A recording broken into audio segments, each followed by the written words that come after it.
आज हम database commands की दुनिया में थोड़ा गहरा उतरेंगे। खास तौर पर फोकस होगा डेटा डेफिनेशन लैंग्वेज यानी DDL और डेटा मैनिपुलेशन लैंग्वेज यानी DML को समझने पर। ये सारी डिस्कशन जावेद हसन सोफी के प्रोवाइड किए गए मटेरियल पर बेस्ड है। हमारा मिशन है ये देखना कि ये कमांड्स डेटाबेस के स्ट्रक्चर और फिर उसके अंदर जो डेटा है उसको इफेक्टिवली मैनेज करने में कितनी फंडामेंटल हैं। चलिए इसको आसान बनाते हैं।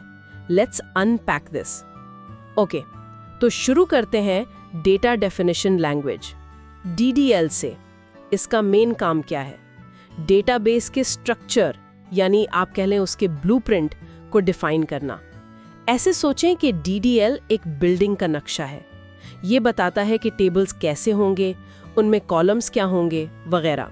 ये बेसिकली डेटाबेस ऑब्जेक्ट्स जैसे टेबल्स हैं जहां डेटा स्टोर होता है, स्कीमाज हैं जो रिलेटेड ऑब्जेक्ट्स को ग्रुप करते हैं, या इंडेक्सेस जो डेटा रिट्रीवल को स्पीड अप करते हैं। इन सब का डिज़ाइन, इनका खाका तैयार करती हैं।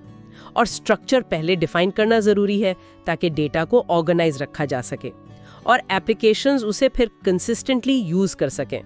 अच्छा, DDL की एक ख़ास बात यह है कि ये सिर्फ स्ट्रक्चर पर फोकस करती है, एक्चुअल डेटा पर नहीं।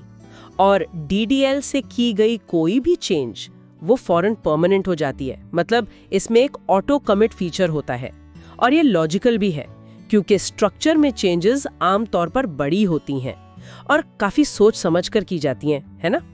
तो कुछ इंपॉर्टेंट DDL कमांड्स देख लेते हैं ब्रीफली। पहली है क्रिएट कमांड। ये नए डेटाबेस ऑब्जेक्ट्स बनाने के काम आती है। एग्जाम्पल के तौर पर create table student, roll number int, name varchar 50। इससे स्टूडेंट नाम का एक नया टेबल बन जाएगा। सिंपल। फिर अगर एग्जिस्टिंग स्ट्रक्चर को बदलना हो, जैसे मान ले स्टूडेंट टेबल में मार्क्स का कॉलम ऐड करना है, तो ऑल्टर कमांड यूज होगी। Alter table student add marks int. फिर आती है ड्रॉप कमांड। ये थोड़ी खतरनाक है। ये किसी ऑब्जेक्ट को, जैसे पूरे टेबल को, परमानेंटली डिलीट कर देती है। Drop table student. इसे बहुत एहतियात से यूज करना चाहिए। और आखिर में है ट्रंकेट कमांड। ये टेबल से सारा डेटा यानी सारी रोज रिमूव कर देती है, लेकिन टेबल का स्ट्रक्चर बाकी रहता है। ट्रंकेट टेबल स्टूडेंट से टेबल खाली हो जाएगा पर डिलीट नहीं होगा।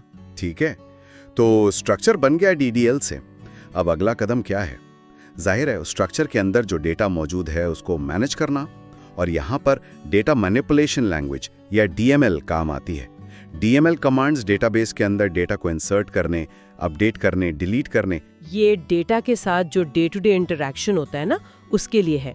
अब DML की जो वर्किंग है वो DDL से काफ़ी डिफरेंट है।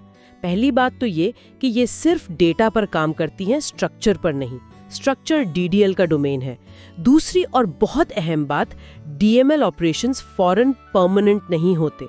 उन्हें सेव करने के लिए एक्सप्लिसिटली कमिट कमांड देनी पड़ती है। अगर कमिट ना किया जाए तो चेंजेस को रोल बैक करके अंडू भी किया जा सकता है। ये एक किस्म का सेफ्टी नेट है और ज़रूरी है क्योंकि डेटा मैनिपुलेशन रोज़मर्रा का काम है और इसमें गलती का चांस DDL के मुकाबले में ज़्यादा होता है। Let's quickly go through the main DML commands. Insert command, जैसा नाम से जाहिर है, नए रिकॉर्ड्स टेबल में डालने के लिए है। जैसे insert into student, roll number, name, values 101 Bilal. इससे एक नया स्टूडेंट ऐड हो गया। मौजूदा डेटा को मॉडिफाई करना हो, उसके लिए अपडेट यूज होती है। For example, update student set name equals to Bilal Ahmad where roll number equals to 101। यहाँ हमने नाम अपडेट किया। रिकॉर्ड्स को रिमूव करना हो तो डिलीट कमांड है। Delete from student where roll number 101। ये रिकॉर्ड डिलीट कर देगी। और डेटा को देखने या फेच करने के लिए सबसे कॉमन कमांड है सिलेक्ट। जैसे select name from student where roll number 101। ये सिर्फ उस स्टूडेंट का नाम दिखाएगी।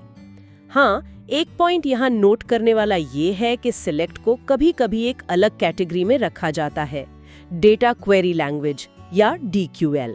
पर कॉमनली इसे DML का हिस्सा ही माना जाता है। तो DDL और DML के बीच जो असल फर्क है वो क्या है? बेसिकली DDL स्ट्रक्चर यानी स्कीमा डिफाइन करती है और DML उस स्ट्रक्चर के अंदर मौजूद डेटा को मैनेज करती है।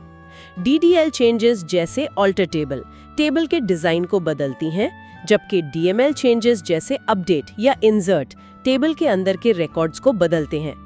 और शायद सबसे बड़ा practical difference, DDL changes auto committed हैं, फौरन पक्की हो जाती हैं, जबकि DML चेंजेस को सेव करने के लिए कमिट की जरूरत होती है। ये सेपरेशन बहुत अहम है। शुक्रिया, अल्लाह हाफिज।